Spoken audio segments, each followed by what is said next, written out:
Imana igiye guca mu mategeko ishyireho itegeko. Hari ibintu abantu banzuye ku buzima bwawe, ariko Imana igiye guca muri iyo myanzuro ishyireho umwanzuro wayo. Imana ubwayo nigiye kwishyiraho umwanzuro ku buzima bwawe. Hari amategeko abantu bagiye bashyiraho bavuga ko hari ahantu utazagera, ahantu utazarenga, ariko Imana ishyizeho itegeko ngo umwami ahita ahamagara aravuga ngo Daniyeli mugaragu w'Imana ihoraho nibagukure mu mwobo. Ngo Daniyeli bamukuramo ngo ari muzima, ngo intare zitamuriye n'urwara, ngo akimara gusohoka ngo umwami ashyiraho itegeko aravuga ngo nta yindi mana yo gusengwa. Sinakubwiye ngo Imana igiye kukuvuganira.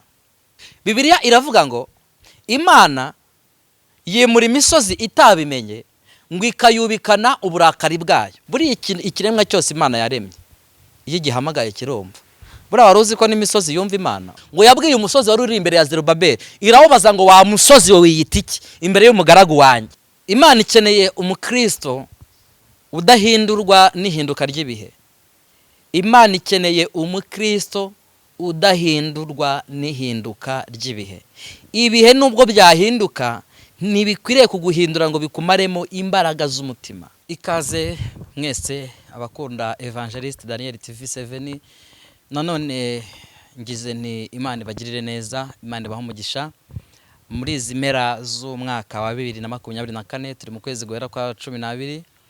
Ndabifuriza kugira amahoro y'Imana kandi kuzababera ukwezi k'umugisha, ku kwezi muzagusoze neza kandi Imana izabahe ibyo imitima yanyu yifuza byose. Nimuzagira icyo mukena, nimuzagira icyo mubura, Imana izabagirire neza. Birashoboka ko uyu mwaka utawubonyemo ibinezeza umutima, birashoboka ko uyu mwaka utakubereye mwiza, ariko ndinginga Imana kugira ngo uriya mwaka wa 2025 uzaba umwaka wo gusorezwamo amasezerano ku buzima bwawe, uzaba umwaka wo kuzurizwamo umugisha, uzaba umwaka uzabonamo ibyo utabonye muri uyu nguyu, kandi wowe ubwawe n'umuryango wawe wose ndabasabira kuzagubwa neza. Imana ibahe umugisha rero, kandi Imana igusimbutse ikurenza imitego yose y'umwanzi.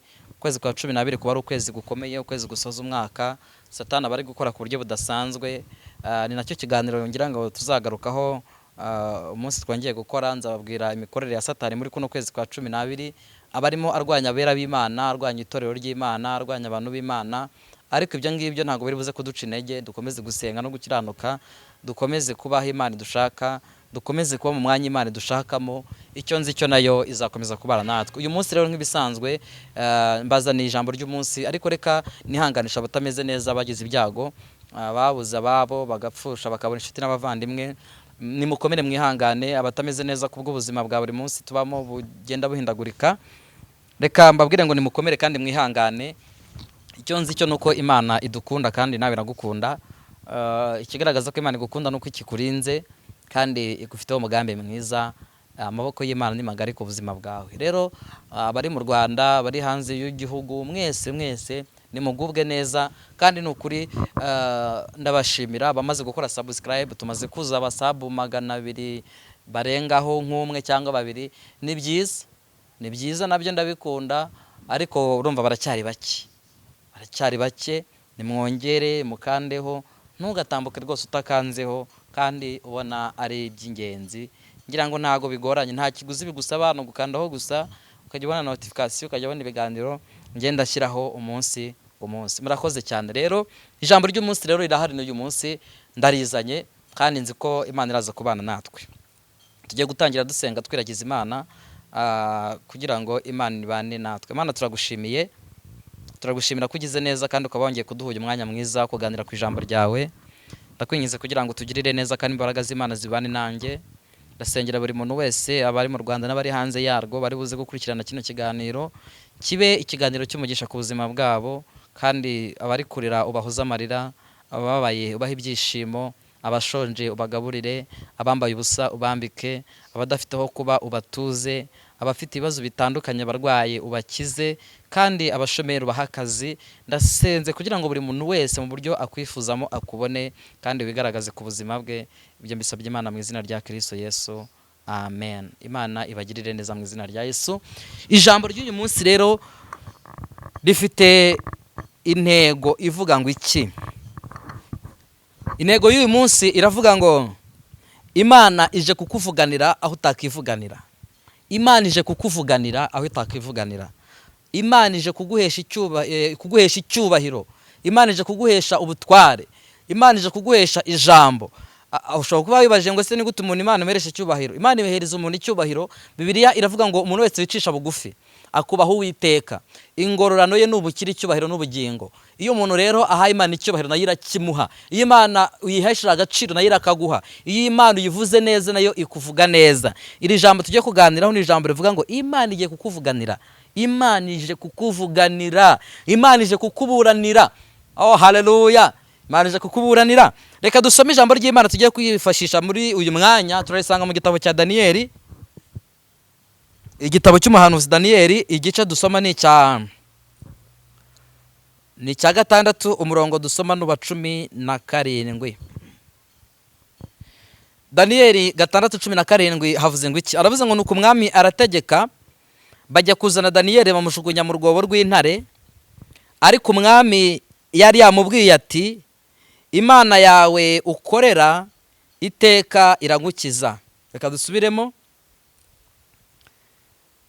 Nuko umwami arategeka, bajya kuzana Daniyeli bamushugunya mu rwobo rw'intare, ariko umwami yari yabwiye Daniyeli ati Imana yawe ukorera iragukiza. Imana yawe ukorera iragukiza.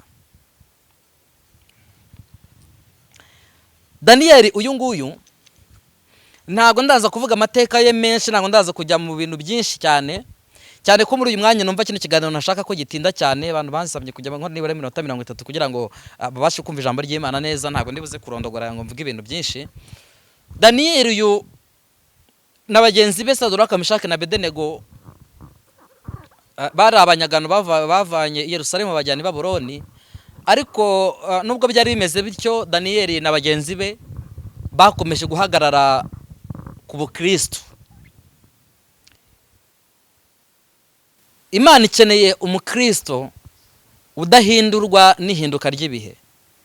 Imana ikeneye umukristo udahindurwa n'ihinduka ry'ibihe. Ibihe nubwo byahinduka ntibikwiriye kuguhindura ngo bikumaremo imbaraga z'umutima. Guhinduka kw'ibihe ntibisobanuye guhinduka kwawe. Daniyeli bamunyaga na bagenzi be,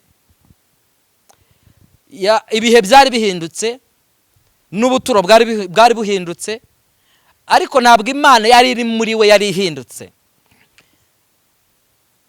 Dufite abantu bagiye bahindura, bava mu cyaro bagera mu mujyi bagahindura imyitwarire ntibakomeze gukizwa. Ariko Daniyeli na bagenzi be, iyo usomye Bibiliya neza, ngo baragambiriye mu mitima, baravuga bati ntitwakora ikosa, reka tugambirire kudahemukira Imana yacu, kutiyanduza ngo twiyandurishe ibyo kurya by'ibwami. Banze kubahiriza wa mugani Abanyarwanda bajye bavuga ngo ugiye iburyasazi azimira nzima. Baravuze bati nubwo turi ahantu hatari iwacu, ariko ntabwo tugomba guhindurwa n'ihinduka ry'ibihe. Ibihe ntibikakumaremo imbaraga z'umutima. Ibihe usohoyemo ntibikwibagize urugendo wagendanyemo n'Imana. Ibihe urimo uyu munsi ntibikwiriye gutuma wirengagiza ahantu Imana igukuye. Daniyeli aravuga ati mu by'ukuri Imana yacu ndayizi. Umwami arategetse, aravuga ngo tujye dusangira nawe ku meza amwe, turye inyama umwami arya, tunywere no ku gikombe umwami anyweraho. Abangu narabakunze. Daniyeli ngo na bagenzi be bagambirira mu mutima kutiyanduza. Baravuga ngo ntabwo twakiyandurisha ibyo kurya by'ibwami. Kera ko wahoze utiyanduza, ntaho kwigishije kunywa inzoga. ngo nyine ngo umuntu yasomaho gake ngo agacurika ikiyoka, ngo no gucurika ikiyoka da. Kuko inda yawe yakunaniye ngo nugusoma gakeya. Ninde wakubwiye ko iyo usomye inzoga icurama? Hari igihe icuranuka. ino sasa uri hano kuri kamera ko ndeba nasanga nawe ugisoma ngo uri gucurika ikiyoka. Abazimu bashye ntabwo utaha kamera wazayihagararaho ngo yishobore wagasomyeho. dufite abantu bari bafite ibyaha baziraga, bangaga urunuka, ariko hari aho bageze barabyoroshya bati reka dusomeho gake. Simbizi ufite uko ubyumva, afite uko mbyumva, ariko vino ni umukobanyi, ushukwa nayo aba nta bwenge agira, niko birivuga, kandi ngo irakubaganisha. Hanyuma Daniyeli aravuga ngo twebwe nimuduhe inyama z'umwami, nimuduhe vino y'umwami, nimuduhe kunywera ku meza umwami ariraho, ahubwo icyo dushaka ni kimwe. Ngo Daniyeli ngo ategeka inkone y'umwami, inkone donc umutware w'abatware, aramubwira ngo twebwe twemerere mudushakira amazi, ibishyimbo n'amazi, mujye muduha twinywere turye n'ibishyimbo. Mu minsi 10 umwami muzamudushyikiriza, bazana abo bariye ibishyimbo, bazane twe twariye ibishyimbo, bazane nabo bariye inyama, batumurikira umwami. Umwami nabyitegereza azabona ko ari twe tumeze neza, kandi ibyo turabyizeye. Ntugahemukire Imana nshuti muvandimwe, ntugahemukire Imana. Hari isezerano wasezeranye n'Imana, uyibwira ko utazayihemukira, kandi nayo ntabwo ihemuka, humura ntizaguhemukira, ariko nuyihemukira igihano kiragutegereje. Ndagira ngo wongere wibuke isezerano wagiranye n'Imana. Muri iri jambo ndashaka kubwira ngo ongera wibuke isezerano wagiranye n'Imana. Ndi kukwibutsa ibintu wasezeranye n'Imana. Mana nunkorera ibi, nanjye nzagukorera ibi. Daniyeli ikigaragara cyo yari agiye mu buzima bugoranye, kuko urumva yaravuye iwabo ajya iw'abandi, ariko kujya iw'abandi ntibivuze ngo aragendera ku mico asanze iw'abandi. Aravuga ngo Imana yanjye nabanaga nkiri iwacu, nabanaga nayo nkiri iwacu, n'ubundi ikomeje kuba muri jyewe. Kuba bamvanye aho atari, bamvanye iwacu bakanjyana hatari iwacu, ntibisobanuye ko Imana yanjye nyitaye iwacu. Oya, Imana yanjye iracyari muri jyewe. Ngo umwami ngo nyuma y'iminsi 10 ngo arabahamagaza, ngo abitegereje, ngo abana b'abahungu ngo bariye ibishyimbo bakanywa n'amazi, bakanywa n'amazi. Ngo umwami abitegereje ngo abona afite ubwiza, ngo bafite ubwiza, ngo abona n'abasore beza b'igihagararo, ngo b'igikundiro, ngo arabakunda cyane. Kubera iki? Ibishyimbo. Ibaza ariko umuntu ari ibishyimbo, undi yari inyama. Abo bantu mu bigaragara ushobora gutekereza ko wari ibishyimbo ashobora kugira umubiri utari mwiza, cyangwa se adashobora kuba mwiza kurenza wari inyama. Ariko Imana igica mu biciriritse igakora igitangaza. Ibyo abantu babona ko bisuzuguritse, Imana ishobora kubyuririramo. Ubuse nta bantu batunzwe no kurya, reka ndere kugira ibiryo mvuga kuko ntago abantu bakunda kimwe, ariko hari ibiryo abantu bavuga ko bisuzuguritse. Hari umuntu ushobora kuba abirya ariko ugasanga afite ubwiza kurenza wa wundi uvuga ko arya ibiryo bihenze. Kubera iki? Ibintu biciriritse wowe ufata nk'ibiciriritse, hari igihe Imana ibizamukiramo ikaguhesha agaciro. Ndi kubabwira ijambo rivuga ngo Imana igiye kukuvuganira, kandi uraza kubyumva neza. Nuko Daniyeli umwami aramukunda na bagenzi be, arabakuza bagira abatware, ndetse Daniyeli yamaze gusobanura inzozi, ari inzozi yasobanuye azirotorera n'umwami. Umwami arabakuza bagira abatware, bahagabiza intara bagomba kuyobora. Ariko wenda ntaragera aho ngaho kuko sinshaka kuza kuvuga ibintu byinshi. Ngo abatware bakuru babona ko umwami ari gukundwa akaza Daniyeli cyane. Hari abantu batajya bishimira ibyiza bibaye ku buzima bwawe. Hari abantu batishimira umugisha Imana iguhaye. Hari abantu batajya bishimira iterambere ryawe. Hari abantu batishimira kuba waravuye mu bukode ukajya mu nzu yawe. Hari abantu batishimira ko uri gucuruza. Hari abantu batishimira ko wabyaye. Niko mu bantu bimera. Ariko humura, Imana iri kumwe nawe. Kuba batabyishimiye ntibikwiye umugambi w'Imana ku buzima bwawe. Daniyeli rero ngo umwami aramukunda, amukundwa akaza, biza kuzamura umwuka w'ishyari mu bandi batware bakuru, ngo bashaka icyaha barega Daniyeli ngo bamugambanire, barakibura. Ngo bamushakaho icyaha barakibura. Nararenga hano reka nkubaza akabazo kamwe. Mu by'ukuri uwagushakaho icyaha yakibura? Uwagushakaho icyaha yakibura? Uwagushakaho ikirego kurega yakibura? ngo bashaka icyaha barega Daniyeli kuri we, ngo barakibura, ngo bigira inama mu mutima, baravuga bati Daniyeli n'ubundi turabizi afite imana yo mu ijuru asenga, reka tumutegere ku mana ye. Ndabizi imana yarayikunda kandi ahora ayisenga, tumutegere. Ariko wagutega yagutegera ku mana wowe, cyangwa yagutegera ku nzoga no mu busambanyi no mu burozi no mu bugambanyi n'amatiku n'amashyari n'inzangano? Wagutega yagutegera hehe? Ngo bamutegera ku mana ye. Noneho baragenda basanga umwami, baramubwira ngo mwami nyagasani, twemerere mu minsi 30 abantu bose bahabwa itegeko rivuga ko ari wowe tugomba kujya tugira icyo dusaba, icyo dushaka cyose. Uzanyuranya n'iryo tegeko akajya gusaba indi mana atari wowe asabye ikintu runaka ashaka, azafatwe ajugunywe mu rwobo rurimo intare mu gihe cy'iminsi 30.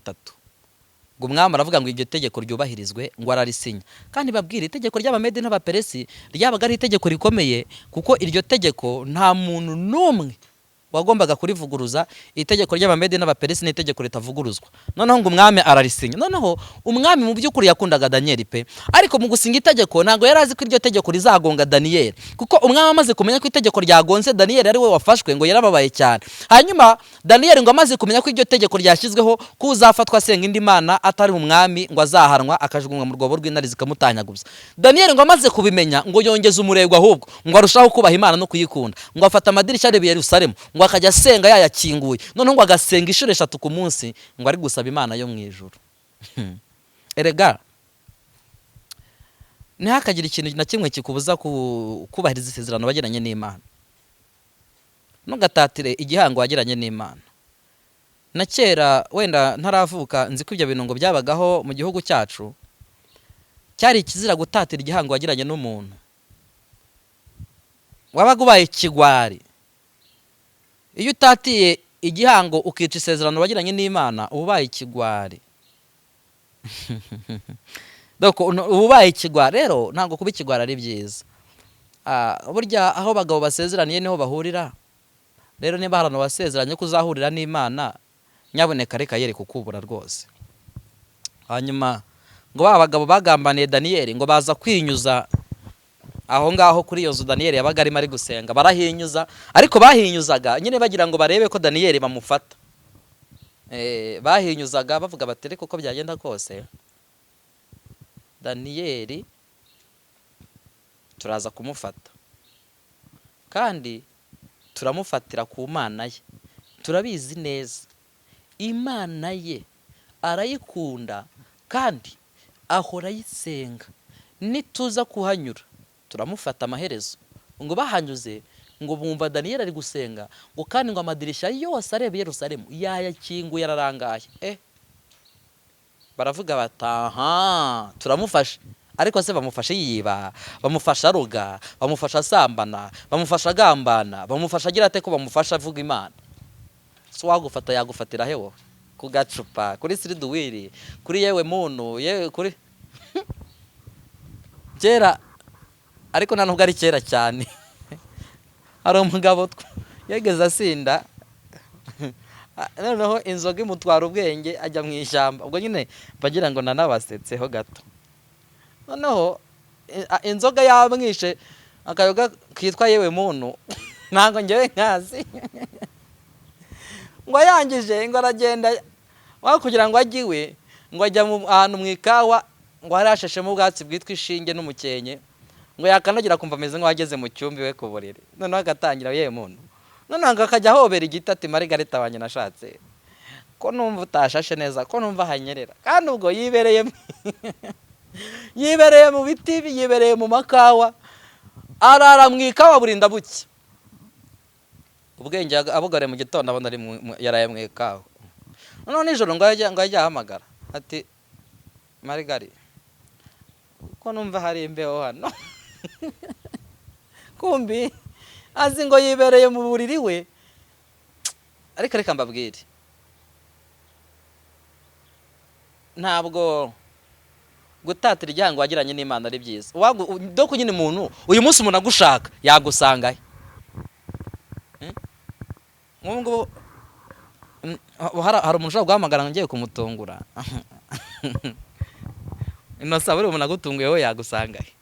nubwo hari umunsi nzagutungura ndebe wenda nshaka kuzagutungura witeretse ka siriduwiri cyangwa icyuma uri kugireba umuntu umwuka mubonamo babiri, kandi uwo munsi ushobora kuzanyoberwa akavuga ati urindera aturinde. Hari abantu begeze bajya mu kabari, ariko nuko yari umugore n'umugabo barashase ibyo bije bite. Umugore n'umugabo, umugore yari umuganga ahantu, noneho arangije nimugoroba, arangije abwira umugabo, aramubwira ati mutware wanjye uyu munsi ndarara izamu. Urabiza abaganga nyine bagira igihe cyo kurara izamu cyangwa se gukora akazi k'ijoro. Noneho umugore kumbi yasezeranye n'ikindi kigabo bari buze kujyana hehe mu kabari kubyina muri boîte de nuit. Noneho umugore ava mu rugo atwaye agasakoje karimo indi myenda, ariko agenda yambaye imyenda yikwije nyine nk'umuntu ugiye ku kazi. Amaze kugera hanze aragenda yambara imyambaro y'imenure, nyine agenda yambaye ubusa nk'umuntu ugiye muri boîte de nuit, arimaka yisiga ibintu ku buryo utari guhura nawe ngo umumenye kandi umwana musanzwe muziranye. Aragenda ahita akatira ku kabari. Noneho urumva umugore yasize abwiye umugabo ngo uze kumenya abana ngiye kurara izamu. Umugabo nawe afite undi mugore nawe basezeranye, aravuga ngo ubwo ngize amahirwe umugore akagenda, nanjye reka nsohokane nsohokane umugore. N'umugabo nawe aragenda ajyana n'uwo mugore, uwo mugore we nawe yajyanye n'umugabo, bajya akabara umugore yagiye kubyiniramo yabeshya umugabo ngo agiye ngo kurara izamu, ni nako akabara umugabo we nawe yagiye kubyiniramo kandi bamusigiye abana. None kubera ko akabari kari kanini buri wese yashaka yarari kubyinana n'uwe, barabyinana bigeze amasaha y'igisake n'inzoga zimaze kubafata, nyine handi ureba umuntu ntumumenye, urumva buri wese yari yasohokanye n'uwe. Umugabo arangije aravuga ati ariko se narebye undi tubyinana ko ndumva we nkurambiye. Umugore nawe ajya gushaka undi. Noneho umugore arambiwe wa mundi basohokanye, ajya gushaka undi musore cyangwa undi mugabo abyinana n'umugabo we, ariko atazi ko ari we bari kubyinana. Kandi umwe yabeshye undi ko agiye ku bitaro, undi avuga ko arasigarana abana, kumbi bibereye mu kabari barabyina we. Noneho ngo igihe cyo gutaha batahana bazi ko bagiye kugira gute kwisanzura. Nasari guseka kwisanzurereza ntago abizi. Noneho ngo batahe barisanzura nyine buracya. Bigeze mu gitondo, umugabo aribambura akaraba mu maso, akebutse aravuga ati noneho umugabo abwira umugore, ariko ntabwo arazi ko ari umugore we yacyuye, kubera ko umugore yari yambaye imenure, nyine yambaye uburyo budasanzwe. Umugabo we nyine ibintu atarasanzwe azi, urumva n'inzoga zamwishe, yasize ibintu ku munwa, yashyizeho ibiplante bitamenye ubwoko bwabyo. Donc bararanye batazi ko ari umugore n'umugabo. Umugabo yarazi ko ari inda yikuriye hehe mu kabari kubera inzoga. Noneho ngo bagere mu rugo bararyama, nyine bice mu gitondo umugabo yitegereje aravuga ati ko mbona hari ahantu nkuzira. Ati noneho umugore nawe aravuga ariko nubwo zikindimo nange ndabona isura atariye. Ati si ubwa mbere. Noneho umugabo afata umugore ukuboko, amufashe ukuboko, amukura cya kintu yararanye ku mutwe cy'igipurante, arebye abona n'umugore. Ati yo, bahise basabana imbabazi muri icyo gitondo. Umwe ati nagukuye, undi ati se noneho nge wankuye. Ati twahuriye mu kabari ko kwanuza. Umwe ati none se mu kabari niho wari ugiye kuvura abantu, undi ati none se mu kabari niho wari usigaranye abana. Bibi bibazo baracyocyorana, baza gusabana imbabazi, baratura, ubu babaye abakozi b'Imana bose. Ariko dore impamvu mvuze bino byose, uwagutega cyangwa se uwagushaka yagusanga. Daniel ko bamuteze bamushaka w'icyaha bakakibura, bakamutegera ku Mana, wowe wagutega yagufatira kuki?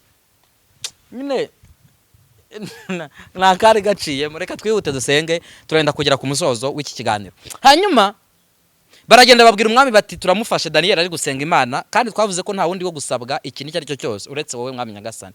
Umwami aravuga ngo nta kundi nyine. Umwami atungurwa no gusanga Daniel ari we itegeko rigonze, ngo umwami arababara. Daniel baramuzana, ngo arategeka ngo bajya kumuzana. Bamaze kumuzana ngo baramufata, ngo bamushugunya mu rwobo. Ariko mbere ko bamushugunya mu rwobo, Daniel kubera ko yari yarubashye Imana, Imana yaramuvuganiye iramurwanirira. Muri uko kumufata bamushugunya mu rwobo, mbere yuko bamushugunyamo, ngo Imana yohereje marayika wayo abumba iminwa y'intare. Iyo Bibiliya ivuze marayika w'umwami Imana ni Yesu Kristo. Yesu yaramanutse arangije ajya mu ntare. Yesu yaramanutse ajya mu ntare, abwira intare, arazibwira ngo wantarewe rero, usanzwe uryana, ariko mwe muri ba petit frere, ni nge ntare nkuru yo mu muryango wa Yuda yanesheje. None rero uyu munsi nta kuryana guhari, nubwo muri intare ariko ni nge ntare nkuru, mwe muri ba petit frere. Uyu munsi ugiye kuzamo hano, musanzwe murya abantu, ariko umuheburayo, Imana ishimwe, umugabo ugiye kuzamo hano yavuze Imana neza, ntabwo ari buribwe ntarika. Icyakora nubwo mumaze iminsi mutarya, ariko ntimuze kumurya, mumufubike. Ariko naza kuva muri mwebwe, ndaza kubaha mwiyarurire. Ni self service, mbese ndaza kubaha mwiyarurire. Intare zirabyumva. Buri ikiremwa cyose Imana yaremye, iyo gihamagaye kirumva. Buriya wari uzi ko n'imisozi yumva Imana? Uzi ukuntu Bibiliya ivuga? Bibiliya iravuga ngo Imana yimura imisozi itabimenye, ngo ikayubikana uburakari bwayo. Muzi icyo bivuze? Nuko Imana ifite ubushobozi bwo guhamagara buri kintu cyose yaremye kikumva. Ngo yegeze ibaza umusozi, ibaze nawe Imana iri kuganira n'umusozi. Ubu se wowe ushobora kujya ahantu ukabona igiti ukakiganiriza ngo wagiti uri kunyumva, ariko Imana yo iyo igitegetse kiba cyumva. Ngo yabwiye umusozi wari uri imbere ya Zerubabeli, irawubaza ngo wa musozi wowe wiyita iki imbere y'umugaragu wanjye? Ibintu byose Imana yaremye biteye amatwi birumva, iyo bihamagaye birumva. Yesu yavuganye n'intare, arazibwira ngo muceceke mutuze, uyu munsi nta kurya guhari, muraza kurya ari uko Daniyeli avuye hano. Ngo Daniyeli agezemo, ngo intare ziramufubika. Intare ziti niwe batubwiye. Daniyeli ati ni ngewe. Ngo ziramufubika, ngo umwami arara yabuze ibitotsi. Bwarakeye mu gitondo umwami azinduka agiye ku cyobo, ku rwobo rw'intare. Ngo noneho ngo bagenda bamukurikiye, babagabo bamugambaniye, ngo bagiye gushinyagura nyine ngo babyina intsinzi. Ariko reka mbabwire, ngiye gusenga. Bagiye bazi ko bagiye gushinyagura ku rwobo, ariko bino bintu uri kumva uburemere bifite. Umuntu yaraye mu rwobo rw'intare, kandi mu by'ukuri intare kuzirara, usibye n'intare n'imbwa bakuraje mu mbwa zashonje zifite uburakari, zakurya rwose. None ibaze umuntu baramufasha, bamuraje mu ntare. Umwami ngo abura ibitotsi mu gitondo, azinduka ajya kureba ko Daniyeli yaramutse. Ngewe uruhande rumwe arantu natekereje, navuga ariko si ubusi kwari gushinyagura. Ubu nyine koko bari bazi ko yaramutse, ariko none ngahita nibuka ko imbaraga z'Imana zishoboye ibintu byose. None ngo abo bagabo bari baramugambaniye, ngo bagiye babyina, ngo bishimye bari guserebura, batari ko se buri umwami agiye kureba umuntu waraye mu ntare, ati buri ari kumva akiri muzima. Nyamara batangiye guserebura batazi ko umuntu ari muzima. Ngo bagezeyo umwami arahamagara ati Daniyeli, mugaragu w'Imana ihoraho, isi Imana yawe yababashije kugukiza? Dore ikintu cyanshimishije, ngo batunguwe no kumva Daniyeli avuze. Ibaza abantu bari bazi ko bagukiza ahantu ho gupfira, bakajya kumva bakumva uri kuhavugira, bakumva uri muzima. Abantu bazi ko bakuroze, mu gitondo bakakubona uri kwigenza. Abantu bazi ko wapfuye, mu gitondo bakakubona uvuye gukura ibijumba. Ubwo se bareba gute? Reka nshimire Imana ifite ubushobozi bwo kunyuranya amaboko, ifite ubushobozi bwo guhindura ibintu. Hanyuma Daniyeli ngo arangije aravuga ngo mwami nyagasani, ndi muzima. Imana yohereje marayika wayo, sifa kwa Mungu. Imana yohereje marayika wayo abumba iminwa y'intare. Kandi mwami nyagasani, nagaragaye mu maso yawe ufite umutima utancira urubanza, kandi no mu maso y'Imana ntacyo nakiraniwe. Imana yandebaga ikabona ndi inyangamugayo, niyo mpamvu yohereje marayika wayo.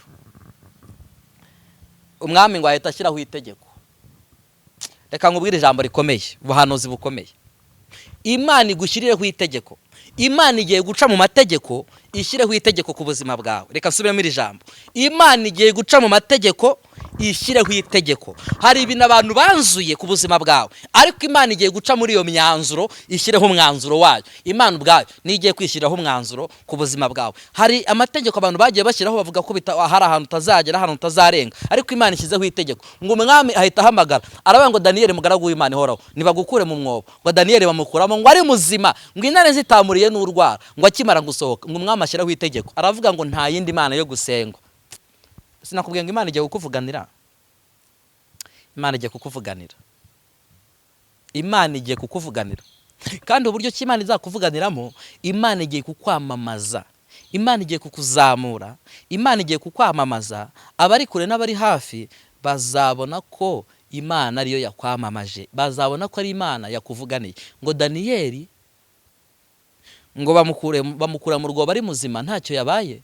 Ngo noneho ngo umwami ahita avuga ngo guhera uyu munsi nta yindi mana yo gusengwa uretse imana ya Daniyeli, nta yindi mana yo kubararirwa uretse imana ya Daniyeli. Umwami ubwe niwe waciye iteka ashyiraho itegeko, aravuga ngo guhera uyu munsi nta yindi mana yo gusengwa uretse imana ya Daniyeli. Imana igiye kukuvuganira ahantu udafite ubushobozi bwo kwivuganira. Ndasabye Imana ngo ikuvuganire mu izina rya Yesu. Ahantu udafite ubushobozi bwo kwigeza, ndasabye Imana ngo ihakugeze mu izina rya Yesu. Daniyeli bamutegeye ku mana ye, biba ngombwa ko bamujugunya mu rwobo rw'intare, kandi izi ntare zari zishonje, ariko yavuyemo ari muzima. Na n'uyu munsi turacyavuga gukomera kw'Imana dushingiye ku bitangaza Imana yakoreye umuntu wagiye mu ntare akavamo ari muzima. Reka nguhumurize wowe uyu munsi uri mu bintu bimeze nk'intare, uyu munsi uri mu ntambara, uri mu bigeragezo, uri mu makuba ameze nk'intare zishinyitse. Reka nkubwire ngo komera, nkubwire ngo ihangane. Siko bizahora kuba mutegereje, siko bizahora kuba mutegereje. Ni igihe gito intambara zigashira, ni igihe gito umurabu ugacyahwa, noneho nkara mbika umutwe wanjye muri rwa rubavu rwa Yesu nkunda. Ni igihe gito intambara zigashira, ni igihe gito umuraba ugacyahwa. Ari kurira kwararira umuntu, bwacya mu gitondo impundu zikavuga. Ari kurira kwararira umuntu, ariko mu gitondo impundu zikavuga. Ari kurira kwararira umuntu nijoro, ariko bwacya mu gitondo impundu zikavuga. Imana ubwayo ifashe umwanzuro wo kuza kukuvuganira aho utakivuganira. Uko Imana yavuganiye Daniyeli akava mu rwobo rw'intare, Imana uwo munsi igakora igitangaza ku buzima bwe. Abantu bo mu moko yose y'indimi zifari zimwe bakubararira bakavuga bati nta yindi mana yo gushimwa, nta yindi mana yo gusengwa uretse Imana ya Daniyeli. Nako Imana igiye kubigenza ku buzima bwawe. Ndashoje njye gusengera Imana wowe unteze amatwi, wowe uri mu bintu bimeze nk'intare, kandi ngo izo ntare zari zishonje ariko yavuyemo ari muzima. Hari ahantu wabonaga kuharenga bigoranye, ariko ijambo riravuze ngo Imana ubwayo igiye kukuvuganira, kandi aho utakivuganira we gutinya, Imana iri kumwe nawe. Reka mvuge ngo Imana ibamere umugisha, ndabakunda cyane. Imana ibagirire neza muri byose. Mwami Yesu turagushimiye, uyu ni umwanya nanone kandi mwiza waduhaye wo kugira ngo tuganire ku ijambo ryawe. Ndasabira buri muntu wese umugisha w'Imana ku buzima bwe, buri muntu wese umuvuganire. Uyu mwaka tugiye kwinjiramo uzaba umwaka wo kuvuganirwa n'Imana. Umuririmbyi w'120 yaravuze ngo mu ijuru imbere y'Imana afite umuntu umvugira, aravuga ngo ni umukuru w'abatambyi kandi yitwa Rukundo. Iyo umuntu afite umuvuganira biroroha, kuko amuvuganira nyine kuko afite ubushobozi bwo kumuvuganira. Ndakwenyeze kugira ngo uko warengeye Daniyeli akava mu rwobo rw'intare kandi akavamo ari muzima, aba ari nako ukura mu nzobo abantu bamazemo iminsi batekereza ko batazazivamo, ariko ndagushimiye kubera ko ugiye kubikora ukesha icyubahiro. Urakoze kubwo kubana natwe buri byose, bisabye Imana mu izina rya Yesu, amen. Imana ibaho umugisha. Urwobo Daniyeli bamutayemo bazi ko atazaruvamo, yaruvuyemo. Humura nawe urwobo bagutayemo bavuga ngo ntago uzaruvamo, humura uzaruvamo, kuko n'uwarucukuye yaruvuyemo, kandi yari yarushye kubera gucukura cyane, ariko aho yanyuze azamuka avamo, ni naho nawe uzanyura uruvamo. Yesu aduhana umugisha. Ndabakunda cyane. Kora subscribe, hanyuma ubutumwa bugeze ku bandi, biratuma ivuga butumwa ryamamara hose. Imana ibaho umugisha. Ukwezi kwiza kwa 12 kuzababera ukwezi kumugisha, muzasoza umwaka neza mutangira uwundi neza, amen.